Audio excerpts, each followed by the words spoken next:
Hallucinogenic plants seem to have always been an important part of human society, going way back to primitive cultures.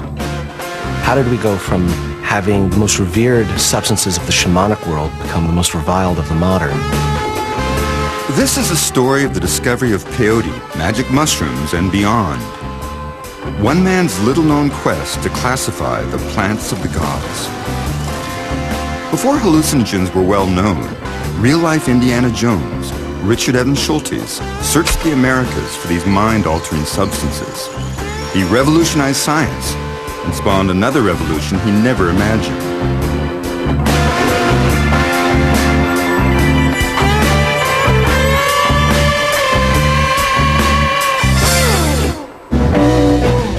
To most, LSD or psychedelics are synonymous with the 1960s and the hippie generation.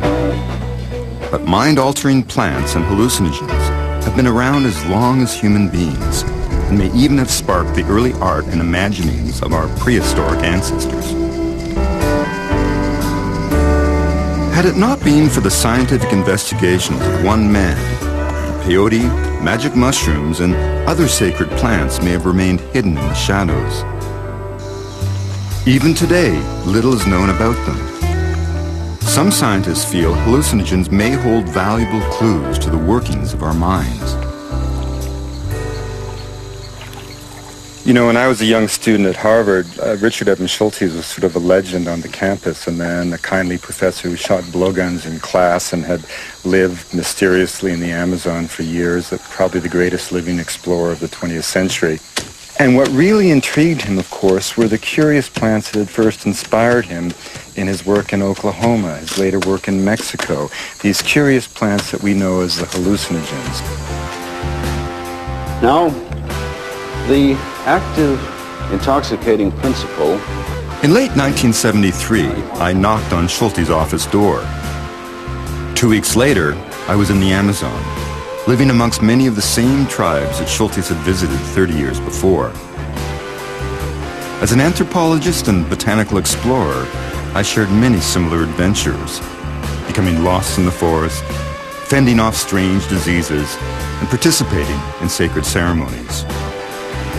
In all my years of exploration, I was always inspired by his example.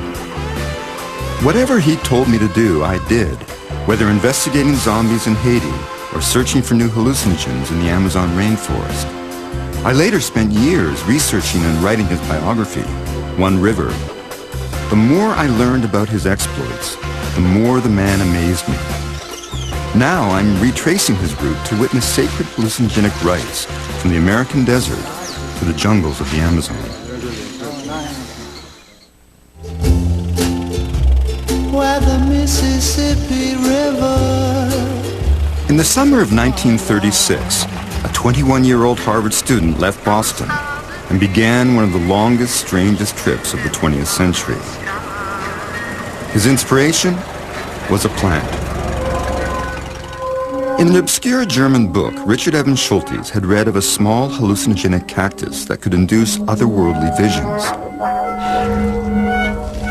Its name was peyote. He was so amazed he decided to drop everything to study it. He was inspired by his professor, Oakes Ames, director of the Botanical Museum, who encouraged students in his class to sample exotic stimulants and even distilled alcohol during Prohibition years. Ames provided the money to send Schultes 1,400 miles away to Oklahoma to unravel the secrets of peyote use amongst the Kiowa Indians.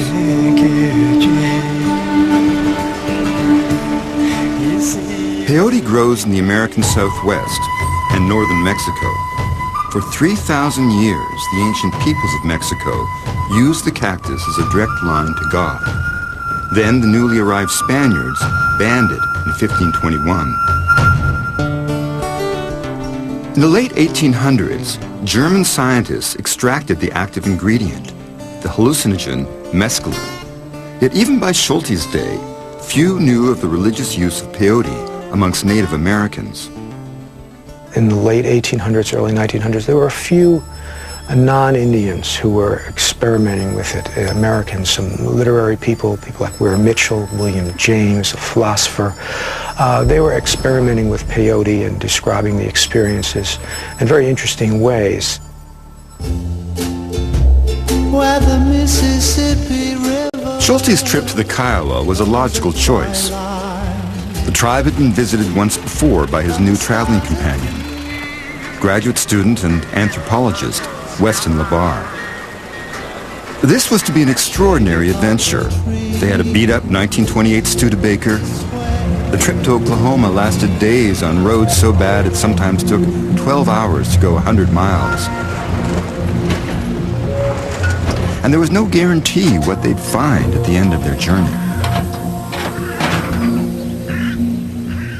And the federal government battled a nation of lawbreakers. The law of the land said it was illegal to drink. As Schultes set out, a 14-year war against alcohol had just ended in surrender. Prohibition was repealed. But a nation that had demonized rum wasn't ready to legalize a mind-altering cactus. Well, hallucinogenic drugs are different from other classes of drugs. For starters, hallucinogens are not addictive substances. It's not something you could take every day. It just doesn't work that way ordinarily. I mean, I can't imagine anyone who would want to. It is such a powerful experience. It takes time to integrate it. It's not the kind of thing you're going to want to do every day. That's the huge difference between LSD, for instance, and heroin. Heroin, you can put everything off forever using heroin. You know, all that really matters is the heroin is being comfortable. Human beings are born with an innate drive to experience other states of consciousness. Native peoples use psychedelic plants, natural hallucinogens, for very positive purposes. They use them for healing, for contacting spiritual reality, and they do this by using these plants ritually and purposefully. Like Schultes, my journey begins at home in the United States. I'm traveling to Navajo country to experience a ritual seldom seen by outsiders. You know, in the 1930s, most of the world had never even heard of hallucinogenic plants outside of a small little circle of scholars.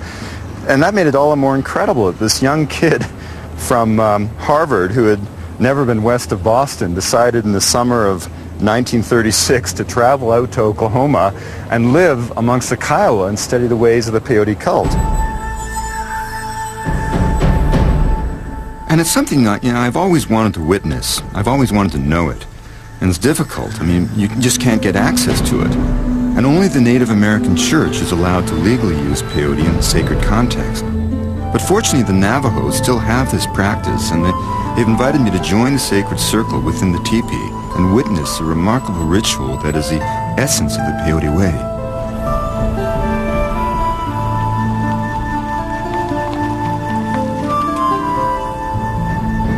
Yeah, you know, Calvin, I'm extremely grateful that you're having us here, because for me, all my life I've wanted to witness and participate in a peyote ceremony, all my life. Why? And, well, because my great hero, the man who taught me everything... Who is that? His name was Professor Richard Evans Schultes.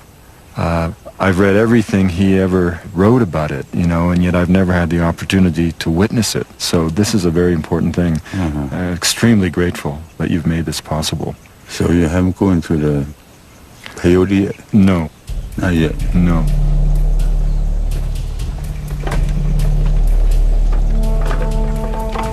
Wood, lots of it, is needed to keep two fires going, one for the peyote ceremony later in the evening, the other for the sweat lodge. Across North America, sweats are a vital part of Indian life. Rocks are heated in a fire, and later, water will create the steam. The ritual is said to purify the individual, both physically and spiritually. And in the case of the peyote way, it prepares you for the intensity of the sacred ceremony.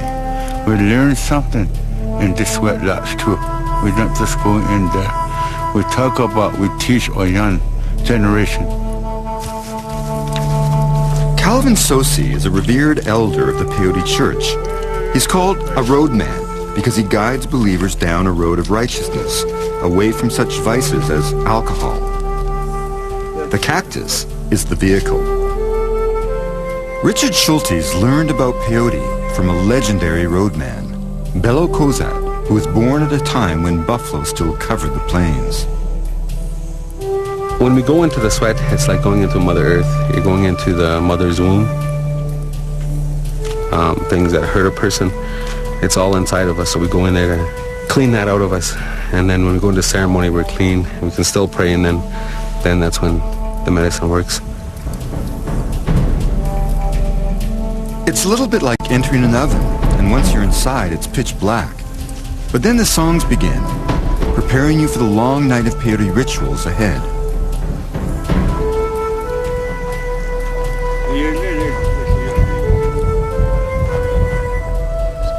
It's always said that temperatures in these traditional sweats can get so intense that if you don't sing, if you're not involved in the chants, you can get overwhelmed.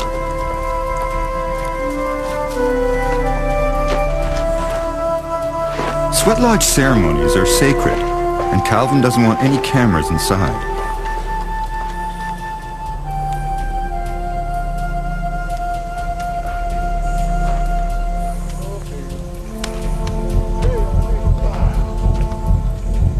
It feels like you've had this sort of, I mean, it's great because you feel like you've had a bath and a shower by like a thundercloud or something, you know, it's like this warm rain that's come pouring down all over you, which is your own sweat. And it's funny, the juniper that came from my garden. In 1936, Schultes experienced these rituals too, but it took time. When he first arrived, the Kiowa were cautious. They had suffered in the past for practicing their sacred ways.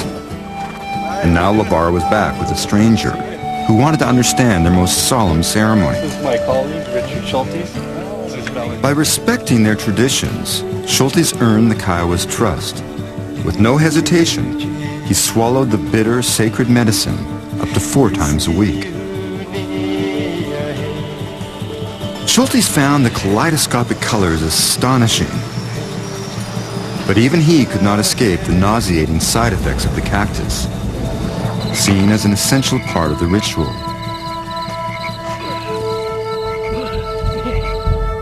By taking the cactus, Schultes established a precedent he would follow for the rest of his career. He refused to be the clinical scientist, outside looking in. He immersed himself in native culture to learn secrets denied to outsiders. I think from the moment that I saw him, I was fascinated by him. He had an amazing fund of knowledge. He was just an interesting person, somebody I wanted to know. I think underneath, my sense is that he was quite a wild person. I'm tempted to even say a proto-hippie who back in that era, there was really no social support for that kind of thing. Schultes' research came at just the right time. There were still a few elders left of the very generation that had first created the peyote way. Tomorrow, I'm going to have a chance to do something I've wanted to do ever since meeting Schultes: participate in a traditional peyote ceremony. For him, that summer in Oklahoma was just the beginning of a life of exploration. He would discover sacred plants and hallucinogens so powerful, it would change a generation.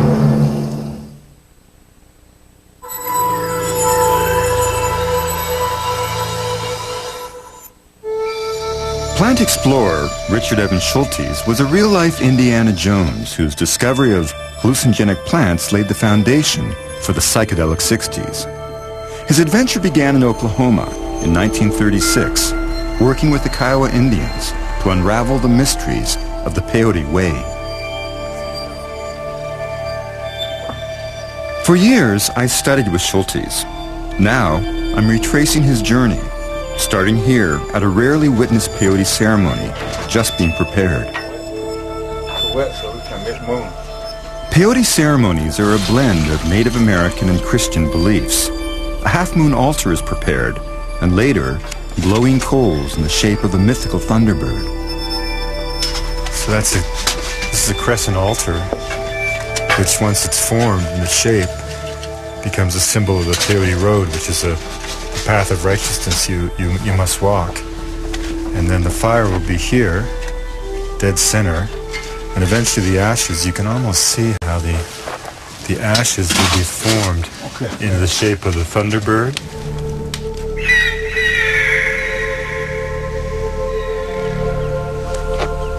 No Navajo celebration would be complete without a mutton feast. The peyote ceremony is no different.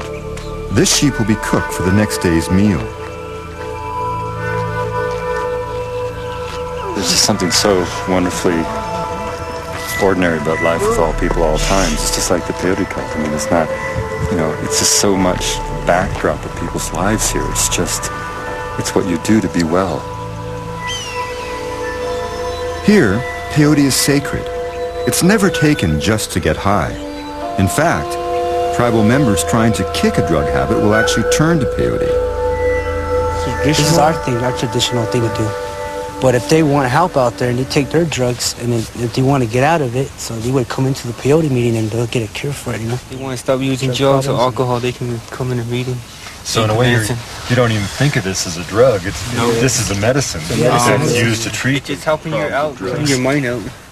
I've spent 7 years studying amongst Navajo Native Americans and other Native Americans their use of peyote, and I just completed a neuroscience study of close to 200 people in the final published study. The results show that these people are healthy.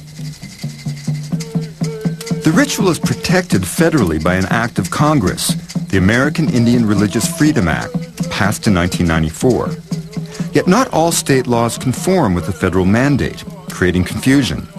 So Native American church members are sometimes arrested when transporting their legal sacrament across state lines.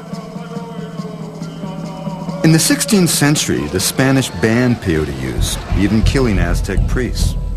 Yet it continued to flourish amongst the Indians of Mexico. Not until the late 1800s did the ritual start to spread to the tribes of the United States. The man who started it all was a Comanche chief of mixed blood named Quanah Parker. In 1884, badly wounded in battle, Parker received peyote to heal his wound. Then, while in a trance, Parker said Christ appeared to him and gave him a message to spread the peyote faith. It was Parker who created the half-moon altar, with peyote at the center, as a new kind of sacrament. But its power grew out of the fact that as the traditional ways declined, as the buffalo were reduced to a shadow on the prairie, as the wisdom of the elders became just a memory, as the Sundance was forbidden, and as all the ritual practices which had made this extraordinary culture of the plains so majestic, when all that was lost, here was something that offered a new promise of hope, a vision of God, a new possibility for life itself. Yet despite the efforts of Quanah Parker, the peyote ceremony remained illegal. The man who helped legalize the peyote way was a pioneering anthropologist named James Mooney. This fellow James Mooney came along and encouraged the Cheyenne Arapaho Nation to incorporate as a church. We call it the Peyote Church, the Native American Church. This is a peyote way. This is a native traditional way, but this word church to please the white missionaries, and it stuck. When Schultes came to the Kiowa, greater white America either didn't know about peyote or they were hostile to it. And so the Americans that were in charge of reservations were trying to stamp it out. It was very much hidden, but it was also illegal. The Native American Church was formally incorporated in 1918. With some 20,000 members spread across several states. But government opposition continued for decades. Schultes' first peyote ceremony was a revelation. The cactus was used here as a healing tool, a kind of communion wafer to bring participants closer to God.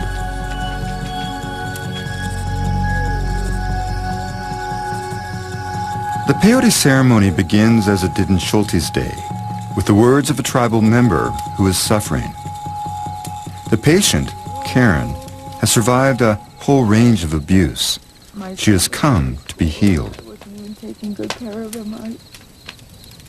It's just what people do to stay well. It's what they do to make sense out of sensation, to heal themselves when they're ill, to rebalance their energy and their spirits when they feel low. No, we can sing.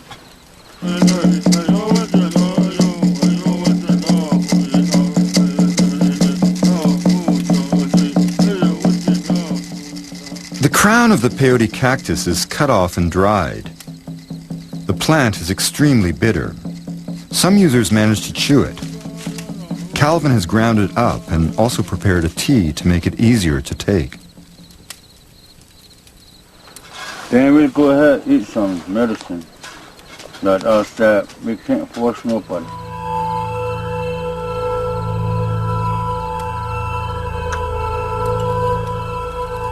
Throughout the ceremony, the participants use the peyote as a sacrament. They take as much or as little as they desire. What they must do is revere the plant.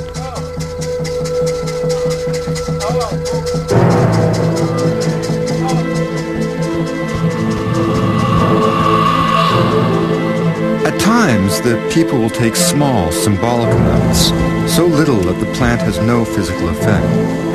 But when deemed necessary for healing, the roadman and the participants will consume enough to induce a powerful psychoactive experience.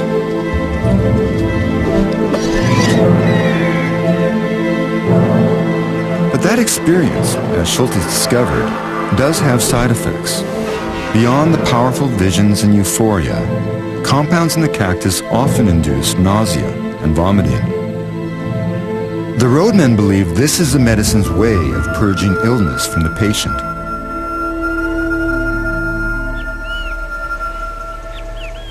As dawn breaks, the peyote starts to wear off.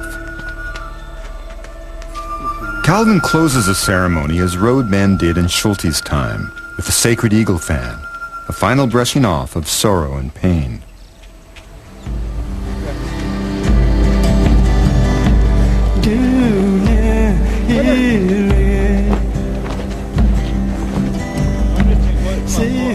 In the early morning, the teepee comes down.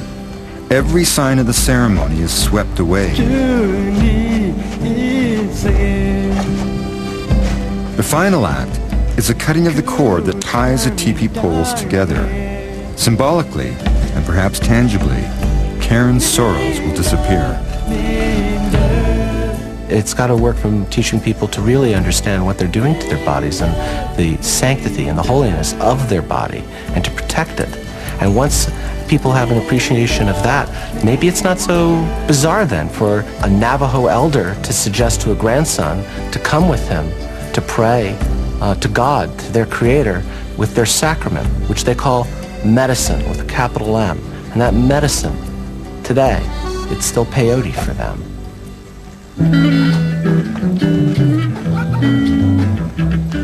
You know, that summer in Oklahoma really changed Schultes' life. He went back east, and not long after, he went down to Washington, D.C., the nation's capital, and he testified at Congress in favor of the rights of Native American people to use peyote in traditional context. And while he was there, he was doing some research at the Smithsonian, and he came upon a letter that provided a clue that would allow him in time to solve one of the really great mysteries in the whole history of botany. And Schultes' solving of that puzzle would unwittingly usher in a whole new era, a time when lifestyle and culture merged with religion and politics, a revolution that continues to affect us to this day.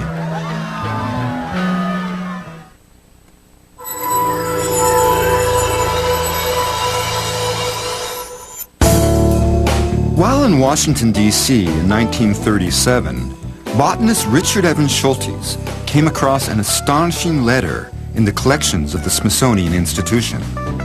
In the letter, a Mexican doctor, Blas Pablo Rico, made a passing reference to a long-lost hallucinogen, Teonanacatl, flesh of the gods, used by Aztec priests to commune with their creator.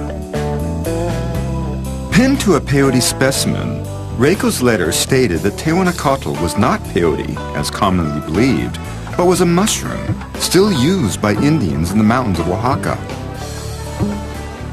Schultes believed Reiko and then convinced his Professor Ames to fund his journey to Mexico to search for the true identity of the Aztec plant.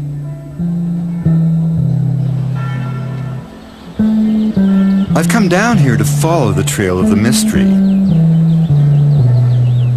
The letter from Reiko really was the key to the puzzle, because it suggested not only that Teonanacatl really was a mushroom, but that the mushrooms were still being used in ceremonies in remote reaches of Mexico. Schultes contacted Reiko, who sent him samples of the mushrooms in 1937, but the specimens arrived in such terrible shape that they couldn't be scientifically identified. So Schultes decided himself to travel to Mexico, really with the goal of finding the mushrooms growing, if they existed, so that he'd be able to collect proper specimens that would allow him to identify at last this mysterious sacred plant of the Aztec. So he came south by Greyhound bus to Mexico, met up with Reiko, and they traveled by train south into the mountains of Oaxaca, and eventually by horseback to reach the small Mazatec community of Huatla.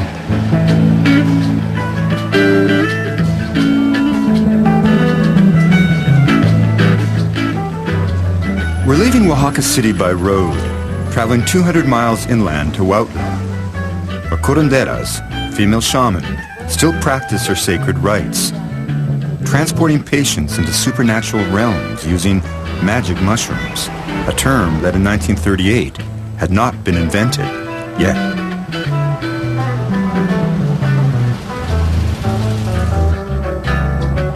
It's hard when you come into a country as we did to realize and imagine what it was like in the time of Schultes.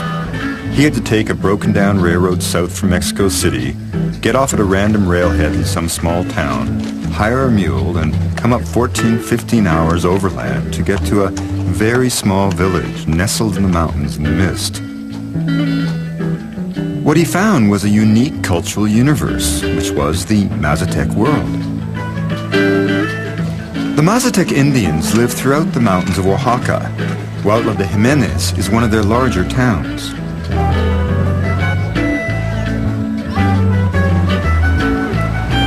You know, it's both strange and wonderful to be here in Huatla, and I have such an image of the place in my head from all the photographs that Schultes took.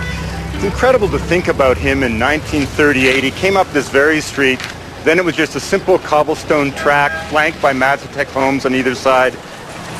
And to his astonishment, he discovered that his companion, Reiko, who had first turned him on to the idea of these curious mushrooms, was an ardent Nazi sympathizer. Now, this is a year before Europe is about to drop into the Second World War.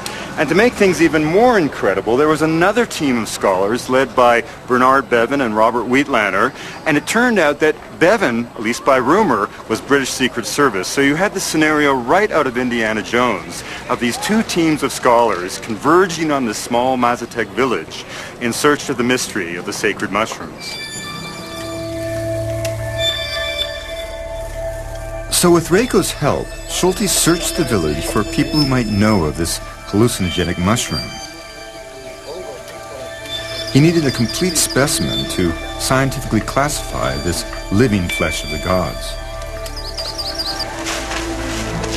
I'm trying to track down a well-known curandera with the hope she'll let me witness a shamanic mushroom ceremony. ¿La señora es por allá? The shamanic path is not for everybody. It's the individual who is touched by the divine, who has a special calling, who is the one who becomes the intermediary between the realm of the mundane, the realm of the ordinary, and the realm of the spirits. Like all curanderas, Inés calls the mushrooms the little gods.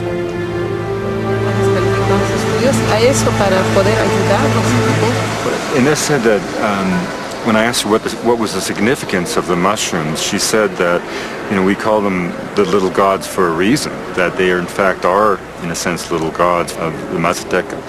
Even though they are hallucinogenic, they are in no way a drug. They are something that's used to cure, and to cure not only problems of the body, but any kind of problem. The mushroom itself is a vehicle to another realm where good things can happen. Ines is taking me on a hunt for the little gods.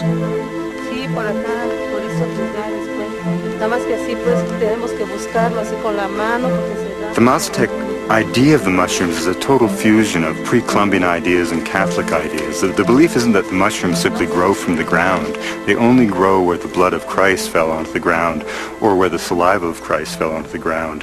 You know, Schultes used to say that the missionaries complained to him about how difficult it was to explain to the Mazatec what Holy Communion was, because the Mazatec would say, we already do that. We already eat the body of Christ. So when you took the mushrooms, you were engaged and taken into your body not only sort of the Mazatec tradition, but also quite literally the body of Christ.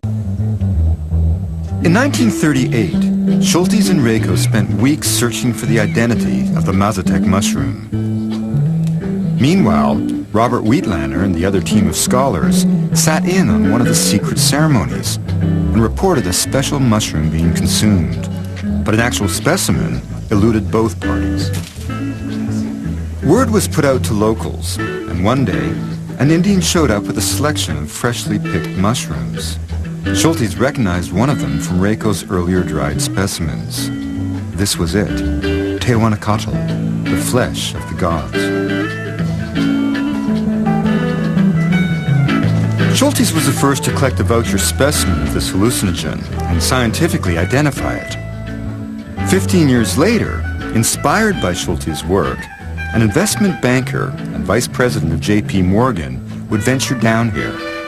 What he found would start a revolution.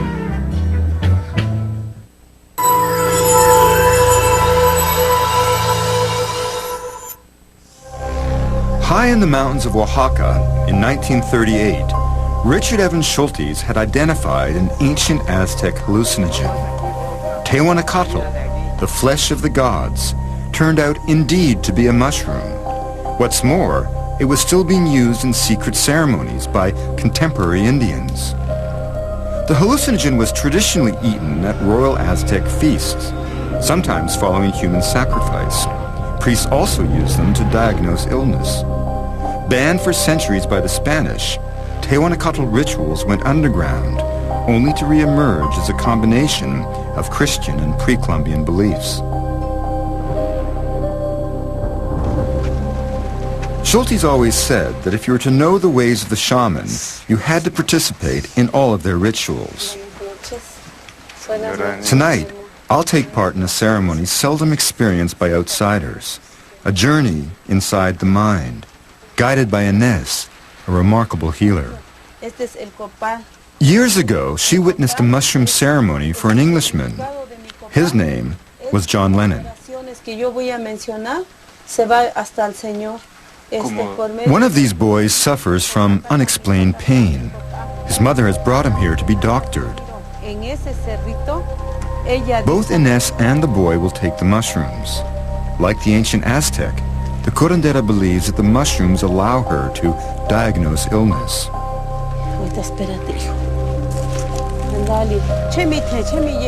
First, all the participants are purified with incense and medicinal leaves. The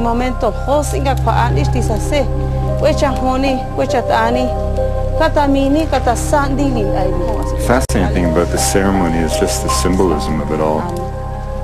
You know, the lights, the purity, the flowers, the smoke, the copal, taking the prayers to heaven. Now, the journey really begins.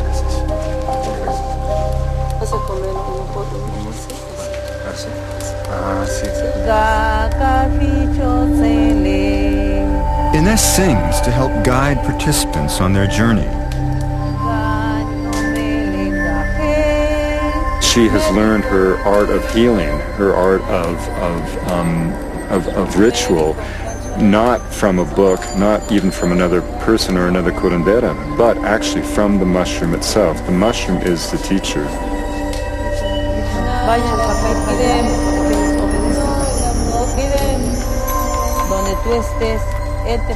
Ines applies a final symbolic dusting of sacred tobacco powder to protect me during the ceremony.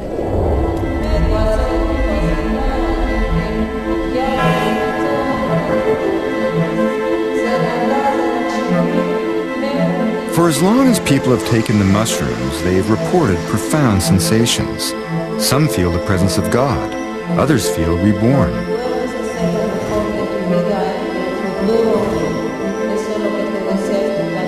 The mushroom's active ingredient is psilocybin, a substance similar to chemicals that control certain brain functions, including how we perceive the world. The compound is similar enough that when humans take the mushroom, its chemicals co-opt our own. The result? An altered state of perception. Walter Pankey at MIT did this famous Good Friday experiment with psilocybin, showing that in this kind of research setting that there was the potential to cause mystical experience. And there was very recently a study from Johns Hopkins that interestingly made front page news around the world about psilocybin having the potential to induce mystical experiences. It's the morning after the ceremony.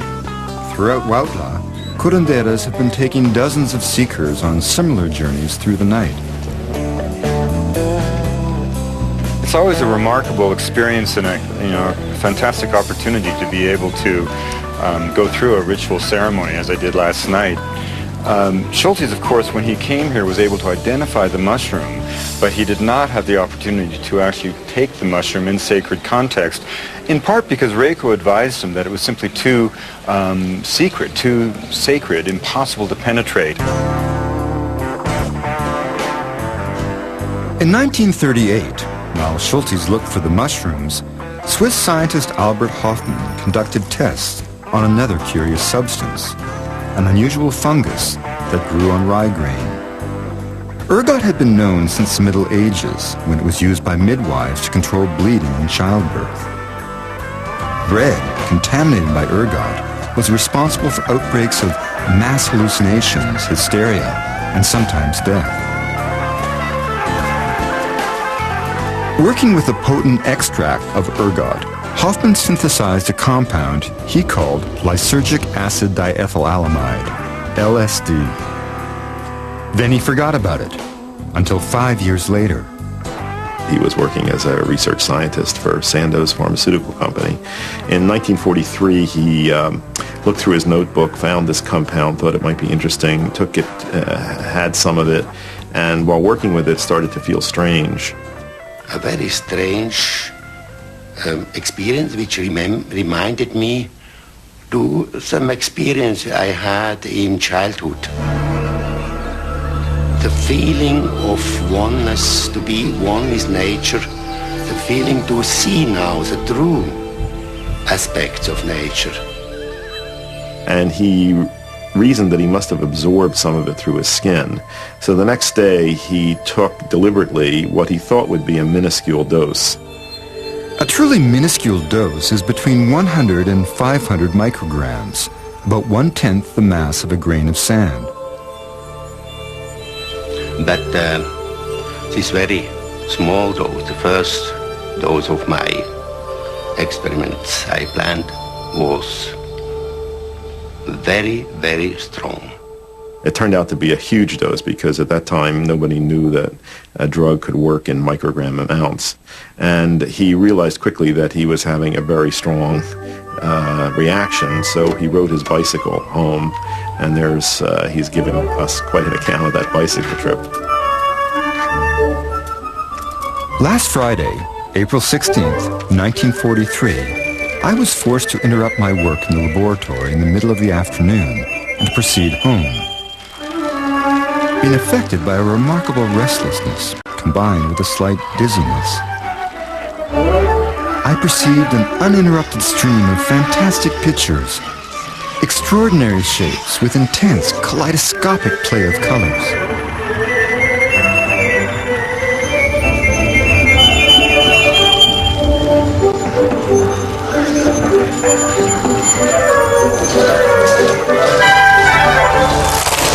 At home, the visions grew with nightmarish intensity. For a moment, Hoffman thought that he might be dying. The object like this chair was like if he was a living object. It became moving from inside.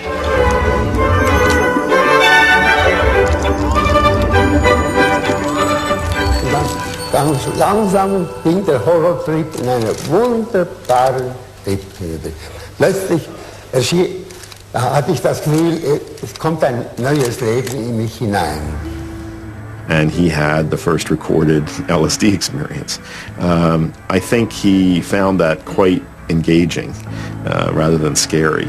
And shortly afterwards, he introduced the LSD experience to the president and the chairman of the board at Sandoz. One of them had a very positive experience, one a very negative. And I think that's LSD in a nutshell, that it has both of those faces. For a number of years, the man who had the positive experience was in charge of Sandoz policy, and during that time the company sent samples of LSD to researchers around the world, and that really was the way that the psychedelic experience got introduced to our modern world. Through serendipity and the clever manipulation of the ergot molecules, Hoffman had stumbled on the most potent synthetic hallucinogen. He went down in history as the father of LSD. But back in Mexico in the 1930s, Schultes' work wasn't quite finished. In 1939, he convinced Oakes Ames to fund him once more to pursue the other great Aztec mystery, the sacred hallucinogen Ololoiki, the serpent vine. It had been described in the early Spanish texts, yet there was disagreement in academic circles as to its true identity. A Mexican botanist had suggested that it could be a morning glory. Others had disagreed, but Schultes was able to indeed confirm that there were in fact two different species of morning glories, very closely related to your common garden variety, that were used as sacred hallucinogenic plants by the peoples of Mexico. About 12 years later, Gordon Wasson was able to collect seeds of Ololoiki and send them to Dr. Albert Hoffman in his lab in Switzerland, and Hoffman was able to find out what the chemicals were that were responsible for the power of the plant. What Hoffman found was really extraordinary, because it turned out that the key chemical constituents of the serpent vine were indole alkaloids nearly identical to LSD, which meant in effect that 4 years before Hoffman synthesized LSD in the laboratory, Schultes had found its counterpart in nature, in the seeds of a humble morning glory, long worshipped as a god incarnate by the ancient peoples of Mexico. Beginning in 1939, Schultes published several papers about his magical discoveries in Oaxaca. Few read them. More than a decade later, English writer and mythologist Robert Graves saw Schultes' article in the Sacred Mushrooms in an anthropological journal. Graves sent the article to a friend and mushroom scholar, New York banker Gordon Wasson. Inspired by Schultes, Wasson journeyed to Huautla to seek a curandera named Maria Sabina with the hope that she would let him into the secret ceremony. After 3 expeditions, he finally gained her trust and became the first Westerner to ingest the flesh of the gods in a Mazatec ceremony. Wasson's photographer, Alan Richardson, documented the ritual. Unknown to Wasson, his field trips were being monitored by the CIA. When Wasson returned to Oaxaca, the agency planted a spy, posing as a scientist on the expedition, to bring back the mushrooms for testing. The CIA thought that here was a drug that had anxiety built into it, that you give it to a person and make them so anxious they'd freak out, and then they'd be vulnerable to manipulation by a spy, by the U.S. spy. By then, scientists and spies weren't the only ones in on the secret. It was really not until Wasson published the Life magazine article in 1957 that it really blew open, because he made the connection with shamanism, with the archaic world, and he grounded it in something other than the paranoid fantasies of the CIA. Wasson's Life magazine article was a watershed. An editor attached the snappy title, Seeking the Magic Mushrooms, and opened a new door of perception for a whole generation. By age 26, Schultes had made enough discoveries for a lifetime. But he was just getting started. His longest odyssey lay just ahead in the Amazon. And little did he know, the seeds of the psychedelic revolution had now been sown.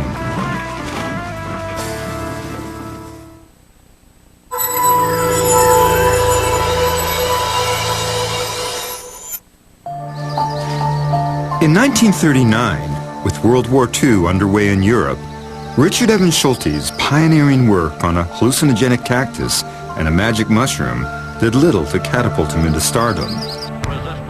What the war did promise were thousands of wounded soldiers, and they would need surgery. Medical science was on the hunt for ways of improving surgical anesthesia. In 1941, Schultes received a grant from the U.S. National Research Council. His assignment? Travel to South America to identify the botanical source of curare poison. He entered the land of the Kofan Indians, the most notorious poison makers in the northwest Amazon. Here, among the Kofan, he also came upon the most powerful hallucinogen found in nature.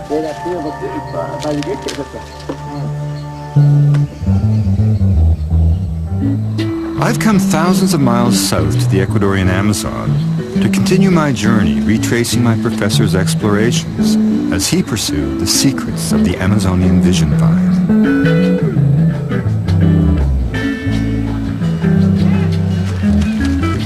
"60 years ago, this territory was untouched forest. Today, I've got to pass through this seedy Ecuadorian border town, perched on the dangerous Colombian frontier, to reach the descendants of the Kofan Indians that Schultes met. I first came here in the mid-70s, and it's changed a lot. Well, the amazing thing is that this entire place has grown up since oil was discovered. And even in 1974, it was one single mud strip, a couple of hotels, a couple of whorehouses, and you know, it happened to sit on top of the biggest pool of oil ever discovered in Ecuador, probably in South America. And the Kofan just had the misfortune to be the owners of that land under which oil was found.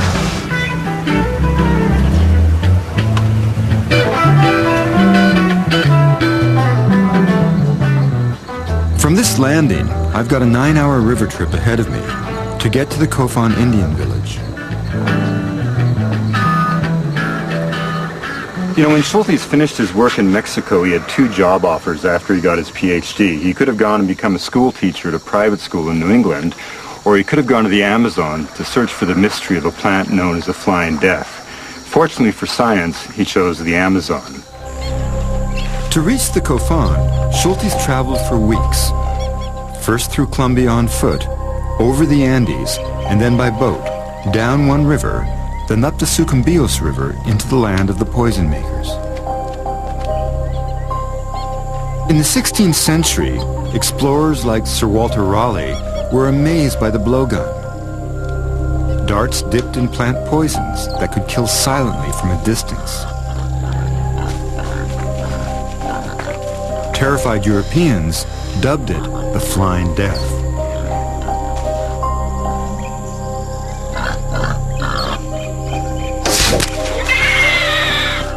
Raleigh described its horrifying consequences. Victims of the poison suffer an ugly and lamentable death, sometimes dying stark mad. The poison was curare, a mixture of plants. Since its discovery by the Spanish in the 16th century, scientists have been fascinated by its paralyzing properties and its medical potential. Small samples would find their way out of the jungle, but no one knew their source. Then, in the 1930s, scientists discovered that curare was a powerful muscle relaxant that had the promise of transforming modern surgery. Schultes' hunt began in 1941. Other explorers who had entered this region of the Amazon had returned with lurid and fantastic tales of terrible diseases and even cannibals. It was one of the last unknown places on the planet. The area Schultes explored was the size of Western Europe. Months passed with no contact with the outside world. He survived treacherous rapids, encounters with wild animals, near-fatal plane crashes, and suffered from any number of tropical diseases. He traveled light, with a single change of clothes, a pith helmet, a hammock, a camera, plant-collecting gear, snakebite serum, a machete, and his beloved LL Bean moccasins. He never carried a gun. He was the first outsider some tribes had ever seen. "I do not believe in hostile Indians," Schultes once wrote. "All that is required to bring out their gentlemanliness is reciprocal gentlemanliness." Schultes is the big figure of the 20th century, an inspiration to outside of ethnobotany, to anthropologists. You know, he went and took the Indians seriously in the 1940s and 50s and listened to them and swallowed their plants when they said he should and learned from them. And in a world of racism and prejudice where everybody thought Indians were a bunch of losers and Stone Age obstacles to progress, he realized that they were a path to knowledge. When I was doing my researches in Colombia in the 1970s, I was told by a Colombian botanist that if I ever had difficulties out in the jungle or anywhere, that if I just mentioned Schultes' name and said I was associated with him, he said it would just open doors. He said, down here, Schultes es Dios, Schultes is God.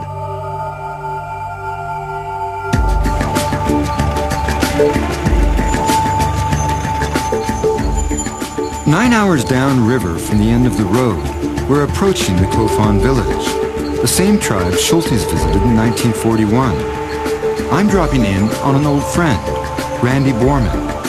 Randy's parents were missionaries, and he was raised from birth in the forest and grew up as a Kofan, speaking the language and learning the ways of the elders."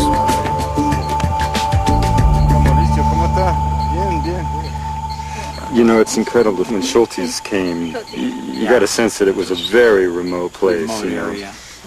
Incredible. Randy and I are tracking down some of the same magical plants that Schultes sought. Those discoveries would lead him to a new kind of hallucinogen, the most powerful found in nature.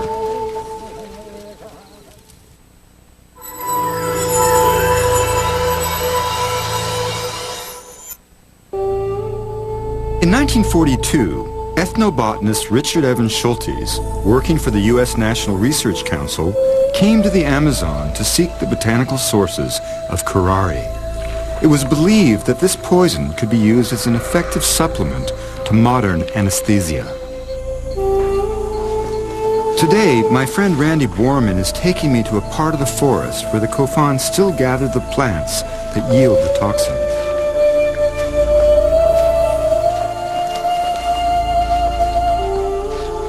The actual compounds are created by the plants in order to protect themselves from predation in this kind of orgy of life that is the Amazon rainforest. So D-tubercularium, from an evolutionary point of view, was created by the plant to protect itself from insect predation.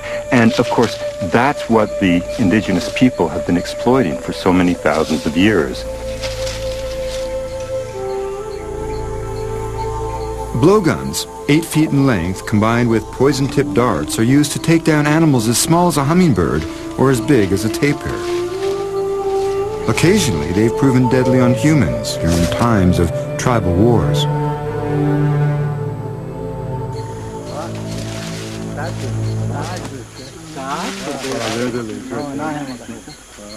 This is condodendron, which is the main ingredient of the arrow poison. I mean, this is condodendron tomentosum, ¿no es cierto? And this is the classic flying death. This is the arrow poison, the foundation of all the major arrow poisons in the northwest Amazon. Getting the liana takes work. These vines grow more than 40 feet from the forest floor.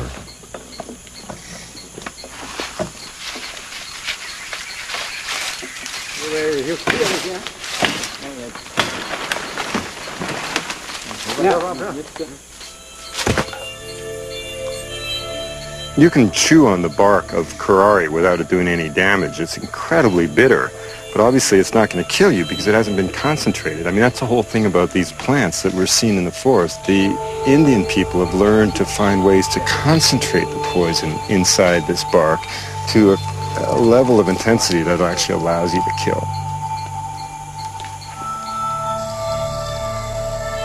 Richard Evans Schultes discovered that the Kofan were sophisticated pharmacists, manipulating and combining plants with incredible dexterity and genius. His discoveries of more than a dozen curare ingredients added to the knowledge of the toxin, soon to be a standard addition to modern surgical anesthesia. All of these different admixtures that are put into it are what made the Kofan poison especially potent. Now, there's at least 15 different separate species that form part of the Kofan curare, the Kofan blowgun poison. The Kofan blowgun poison was then known throughout the whole region as the superior concoction. From the point of view of the Kofan, you go out into this extraordinary forest, you find all these different toxic plants, and you learn to combine them in ways that create powerful effects. It's just such an extraordinary level of genius. It's just unparalleled. Curare was just the beginning. The Kofan used plants to stun fish, heal the sick, and above all, alter perception. Their sacred hallucinogen, ayahuasca, or yahe, was a potion so sophisticated in its preparation that it would astonish the scientific world. First reported in 1851 by Schultes' great hero, the legendary plant explorer Richard Spruce, the exact ingredients and the ritual remained a mystery. Schultes learned that for the Kofan, yahe has always been a path to discovery. In the sense that the Western world uses, they're not hallucinogens or stimulants or any of these other things. For instance, for a Kofan, it's no surprise whatsoever when they look through a microscope and all of a sudden find a complete new world down there on the microscope slide. Because they knew it all the time. They knew that there were all these dimensions, all sorts of things that you can't see around you. The microscope is seen very much in the same way as yahe is seen. It's a means to be able to get to where you can see what's going on down there. What Schultes found was extraordinary. A hallucinogen that seemed to tap into the very synapses of the brain, made possible by the Kofan's uncanny knowledge of plant chemistry.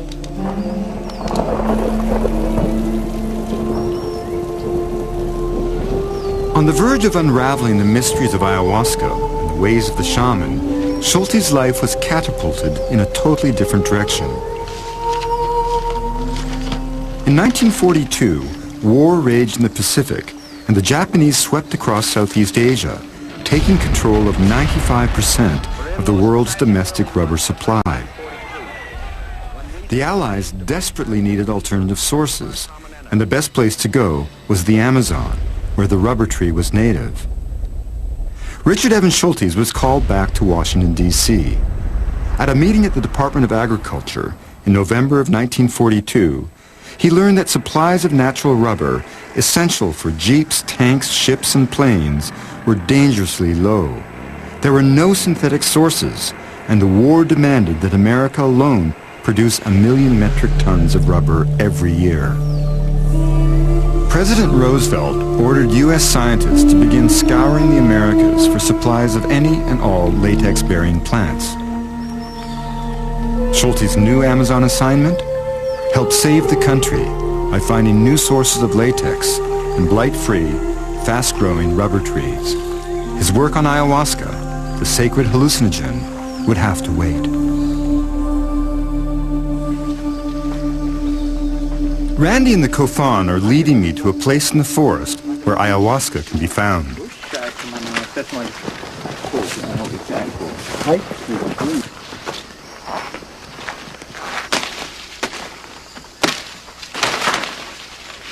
You take it in your mouth, it tastes a little bitter, but so many other plants of the forest do. And so what were the clues? You know, what allowed them to know, however many hundreds or even thousands of years ago, that you could take this, you know, woody vine of the forest, combine it with this shrub, which is just, again, doesn't look like anything out of the ordinary, and yet inside the plants are these remarkable chemicals that, when combined in this unique way, create a kind of powerful synergistic effect, almost like a sense of the biochemical version of the whole being greater than the sum of the parts. And it's really one of the great mysteries of all of ethnobotany, of all of the science of plants in the Amazon. We know, of course, how the chemicals interact. What we don't know is how the people first made this extraordinary discovery.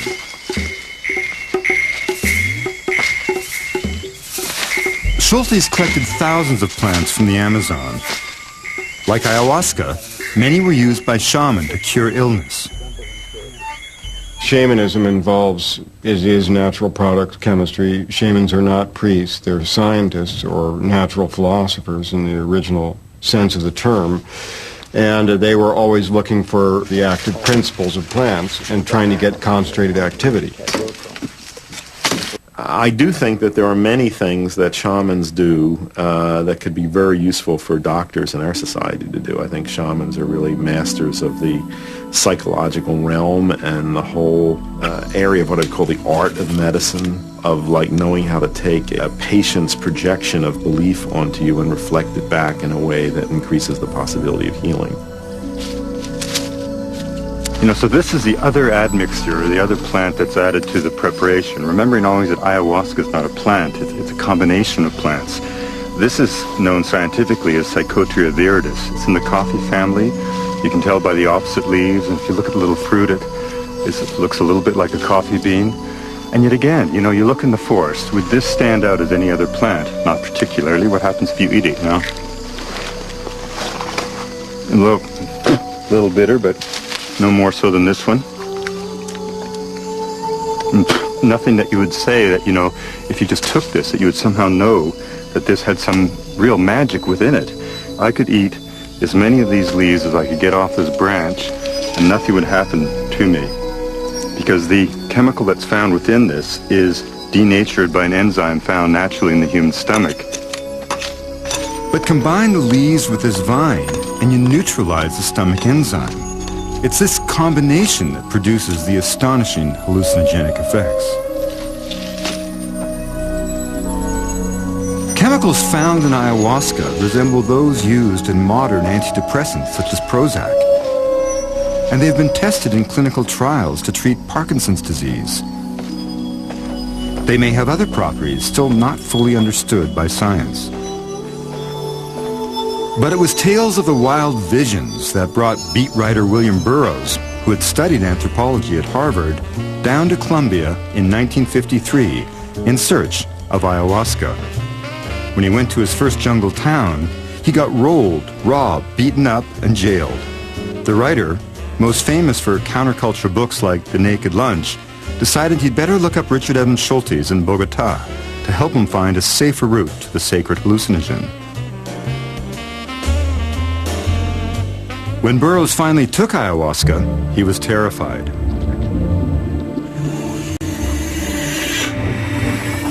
And when someone like William Burroughs came looking for just another kick and got scared out of his mind, you know, this whole, you know, Yahe is not for the faint-hearted. It's not really supposed to be pleasant. It was never supposed to be a pleasant thing. I mean, you're facing down some force. For those embarking on the ayahuasca experience, there's always a sense of trepidation, of fear. The Kofans speak of facing down the jaguar. One who knew this path was Richard Evans Schultes. In an era before psychedelics, he was the first outsider to walk with the shaman and provide a glimpse into a hidden world known only to these forest peoples.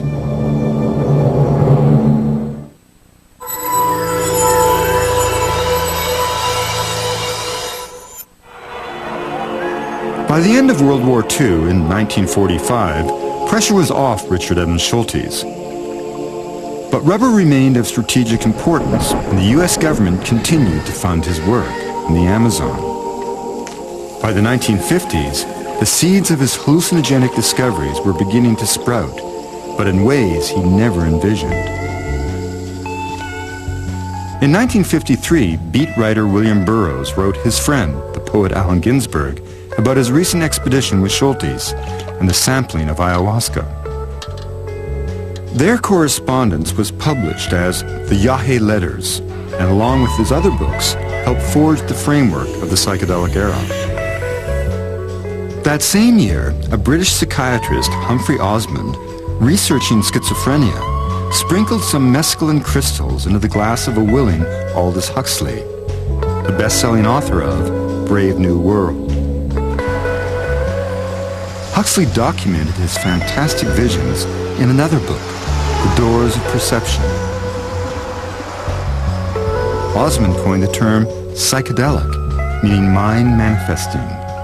Huxley's book became a manifesto of the era. I think it would be extremely good for almost anybody with fixed ideas and with a great certainty about what's what, to take this thing and to realize that the world he has constructed is by no means the only world, that there are these extraordinary other types of universe which we may inhabit and which we should be very grateful for inhabiting, I think. In the immediate aftermath of the Second World War, America settled into the staid and comfortable 1950s. But soon, life would be all shook up. First by rock and roll, then by a 39-year-old assistant professor at Harvard. You'd consider me to be an eccentric.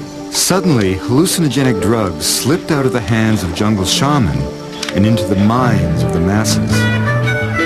You didn't have to do that in the 1960s. You didn't have to travel all the way to another continent and trek through the jungle and sit through a ritual for many hours and get sick and vomit to have this experience.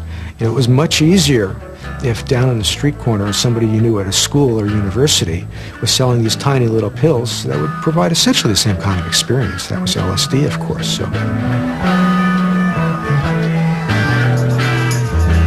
Ladies and gentlemen, there's a level of reality which is invisible to the naked eye, but which has a... Hoffman's LSD was still legal. So was a mushroom-based psilocybin. Timothy Leary began testing both on Harvard students, following in the footsteps of researcher Humphrey Osmond, who successfully treated alcoholics with hallucinogens in England in the 1950s.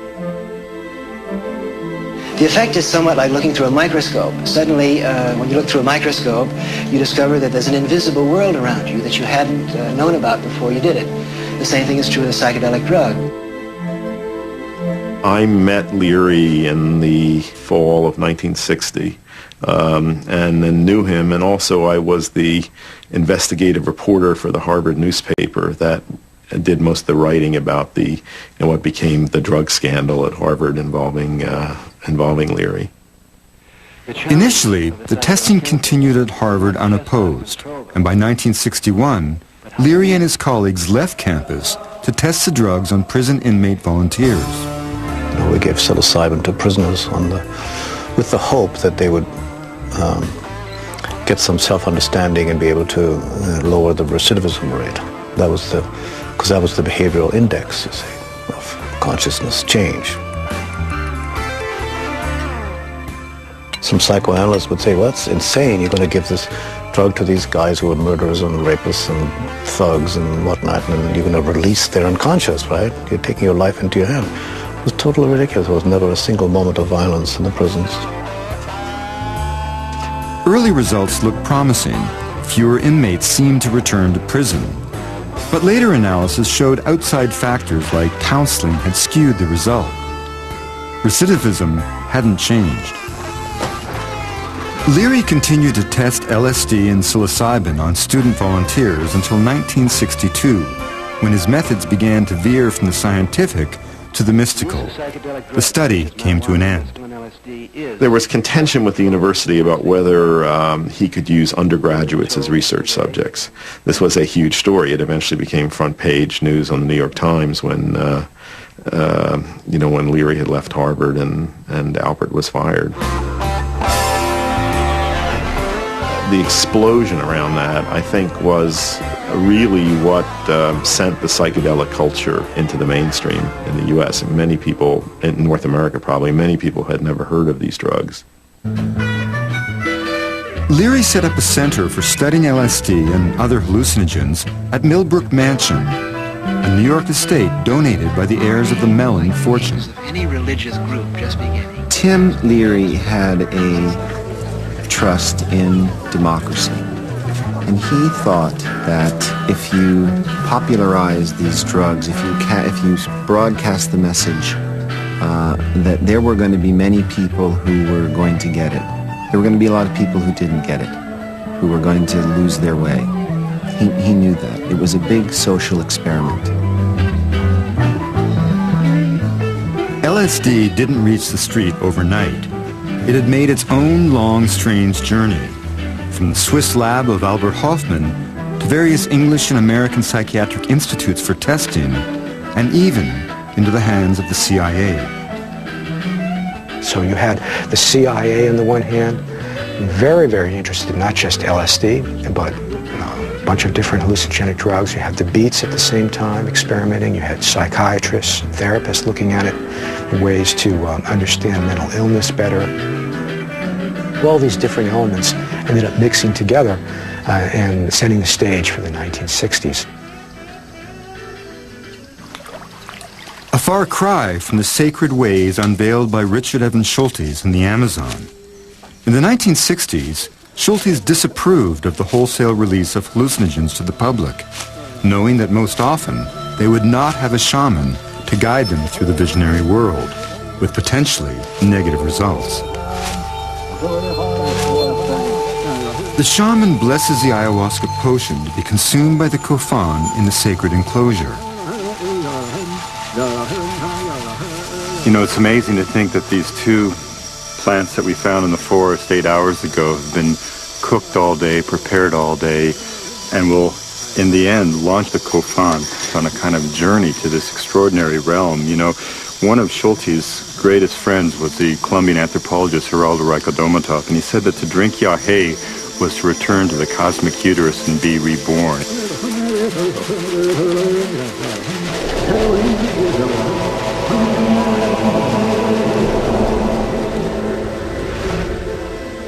The ayahuasca ceremony is both social event and healing ritual. The shaman takes the medicine with the patient in order to enter the realm where he can stalk disease.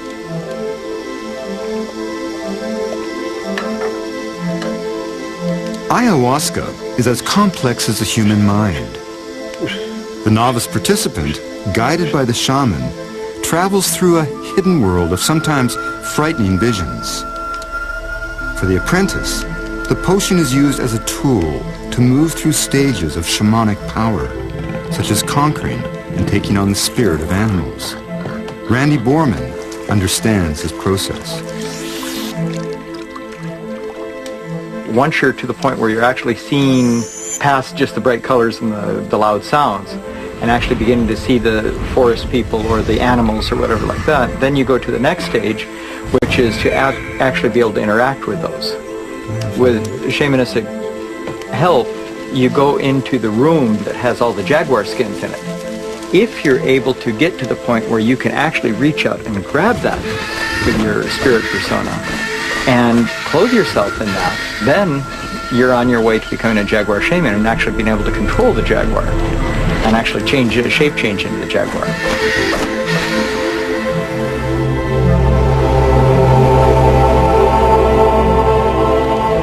In stark contrast to the traders and adventurers before him, Schultes developed a mutual respect with the Kofan. He took their medicines to better understand the people and their plants. More than anyone else, Schultes brought this hallucinogen to the attention of the outside world. Used today by religious groups in Brazil and America, the full medical potential of ayahuasca remains unknown.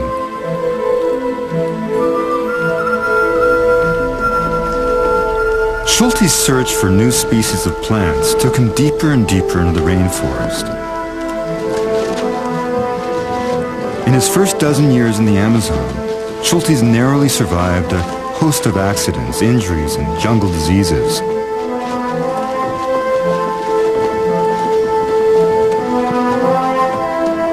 Then, on a trip up Brazil's Rio Negro, Schultes found himself in the remotest part of the Amazon, on the very edge of death.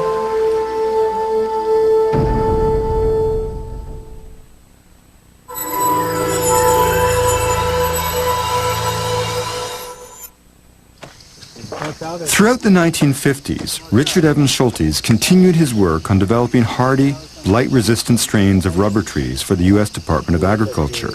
But he never stopped looking for new species of plants, including hallucinogens. Meanwhile, in the United States, by the mid-1960s, Albert Hofmann's LSD genie was well out of its bottle, creating a hallucinogenic revolution that Schultes never endorsed.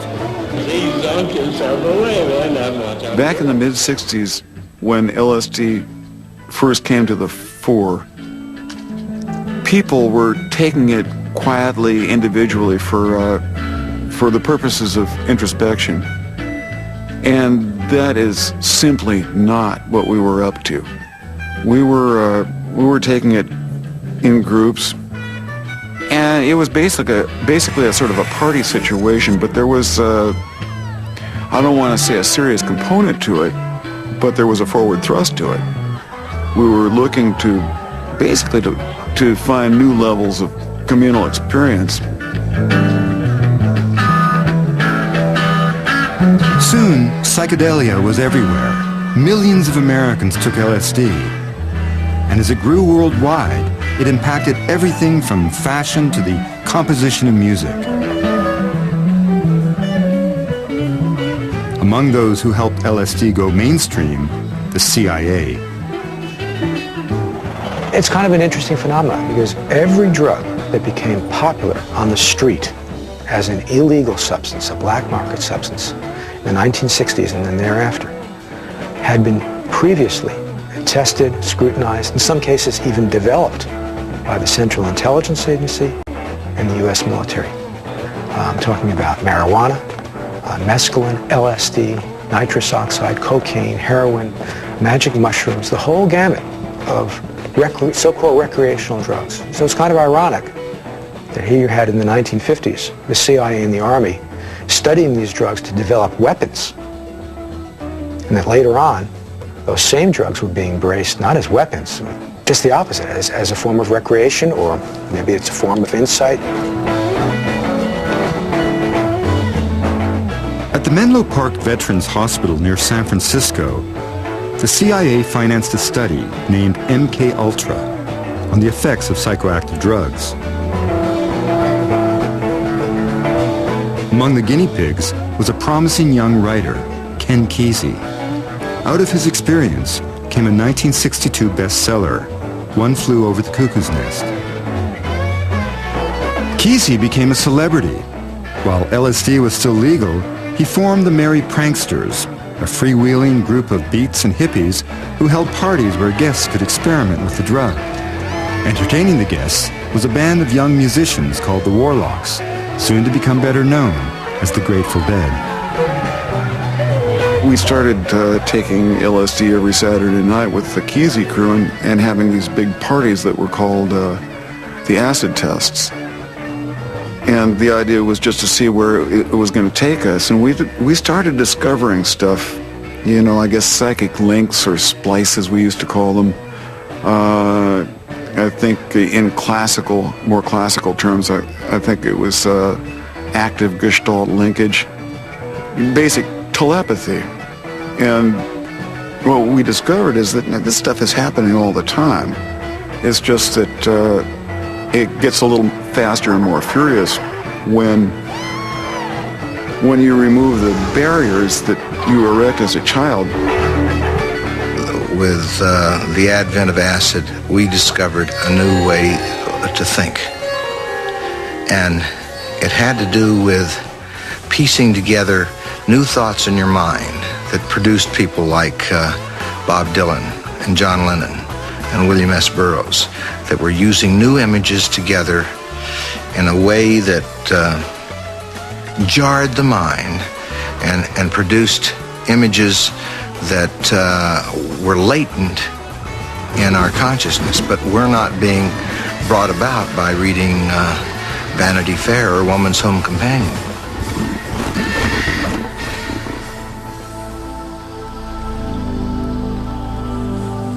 The morning after the ayahuasca, or the yahe ceremony, you can only be astonished by how brilliantly the Kofan manipulate these plants to explore states of mind most people will never experience.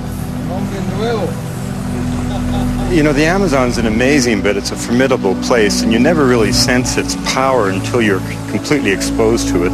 And it makes so much sense to me that yahe is this sort of plant that results in this cascade of emotions and of power and this serpentine sense of this other series of realms that just cascade over your imagination and really surround you and almost drown you with the intensity. And I've often joked that, you know, people who say they love the Amazon either haven't been here or they're liars. And the amazing thing about Schultes is that he really was a guy who liked the Amazon. He lived for it. And he came to understand every aspect of it, not only the plants, but the life ways of the people, the way of the animals. And he became, in a sense, a child of this forest. Even a child of the forest can be abandoned by its mother. On a journey up Brazil's Rio Negro in 1947, Schultes' luck finally ran out. He noticed a tingling sensation in his fingertips. Perhaps, he thought, it was the formaldehyde used to preserve his specimens. But after a few days, it had moved to his toes. It was beriberi, a dreaded tropical disease caused by a vitamin deficiency. 1,000 miles from the nearest city, with no more than a few cans of beans in his pack, Schultes now risked total paralysis and death. His only chance for survival, a huge dose of thiamine, vitamin B12, and Schultes was a very long way from a pharmacy.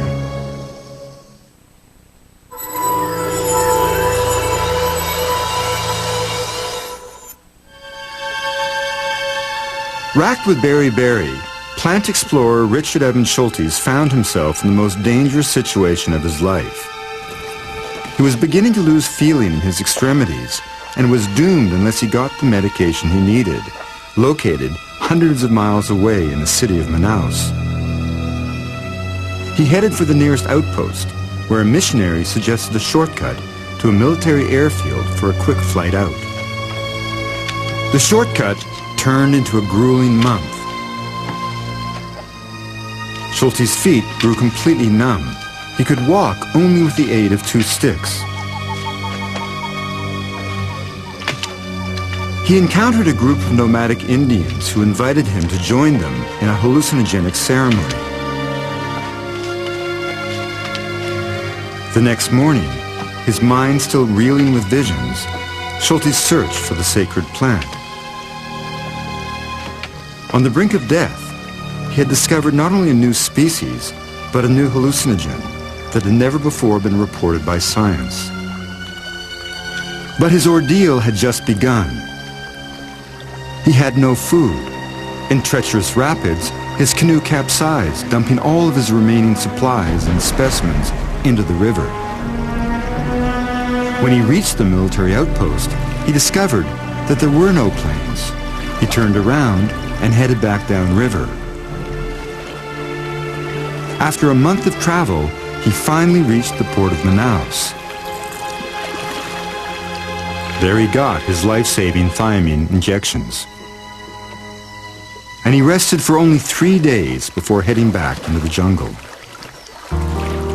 20 years later, the quiet world of discovery that Schultes enjoyed in the Amazon had exploded with the global embrace and celebration of psychedelics. My sense is that there are really no good or bad drugs, that all drugs have the potential for constructive use and destructive use. And a challenge for human beings is when you find these powerful substances in nature, you have to find ways of using them to contain their destructive potential.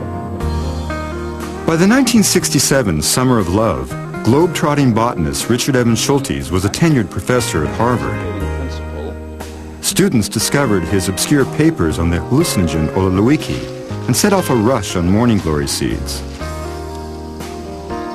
They lined up outside his office for a glimpse of the psychedelic pioneer.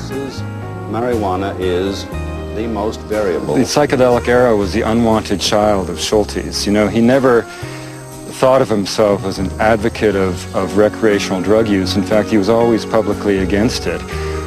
He was one of that cadre, one of that generation of scholars and seekers whose interpretation of the use of these magic plants was unfiltered by this kind of the miasma of the 60s. You know, these were these remarkable individuals, Huxley, Gordon Wasson, Albert Hofmann, Schultes, Wesson Labarre, who were simply drawn to the inherent interest they had in these remarkable and curious plants. In the 60s, hundreds of outsiders overran the quiet Mexican village where Schultes and Wasson had searched for the magic mushrooms. The curandera, Maria Sabina, became a reluctant celebrity. She disapproved of her idolizers, who brought other drugs to Huautla and sometimes used the mushrooms in frivolous ways. Stories began emerging about bad LSD trips, people jumping off rooftops thinking they could fly. By 1967, LSD was illegal, and Timothy Leary was soon to be a fugitive. One shouldn't underestimate the potential dangers of these kind of drugs, particularly if one is not prepared to take them, if it's not being supervised properly. But on the other hand, I think there was also a journalistic exaggeration of the dangers of these drugs. There were things that were said about them that are blatantly untrue, such as that LSD causes chromosome damage. The Army documents state very clearly LSD causes less chromosome damage than caffeine. That's a direct quote from these documents. When the psychedelic movement started to emerge in the 1960s, a very conservative America blamed on psychedelics the environmental movement, the civil rights movement, the women's rights movement. And so easy to blame it on a substance. If all we just do is stamp it out, we'll be healthy. LSD, killer drug! LSD, killer drug! LSD, killer drug! LSD, killer drug! The psychedelics are lumped with marijuana and heroin and cocaine in the category of bad drugs. And then there are the drugs we promote, alcohol and tobacco and various forms of caffeine and medically used uppers and downers. And, we don't even see often that they're drugs. And the irony is that category often has much more dangerous physical effects, much higher potential for addiction. With psychedelic work, At leading American universities, researchers are reconsidering hallucinogens to treat mental disorders, alcoholism, and to aid the dying. I do think that these plants and the chemicals in them have a potential to show people possibilities that are more optimistic and freeing than, we see in our ordinary reality. And, maybe it's no coincidence they appeared at this phase in human evolution when civilization seems to be in such crisis and heading so rapidly toward destruction. In 2006, the discoverer of LSD celebrated his 100th birthday. Colleagues from all over the world came to Switzerland to honor Albert Hofmann, another reluctant father of the psychedelic era, who called LSD my problem child. Schultes never understood the hippie era. When William Burroughs described his Yahe trip as earth-shattering, Schultes replied, "That's funny, Bill. All I saw were colors." Schultes passed away in 2001 at the age of 86. Today he is celebrated as the greatest Amazonian plant explorer of the 20th century. He described the medicinal use of 2,000 plants previously unknown to science.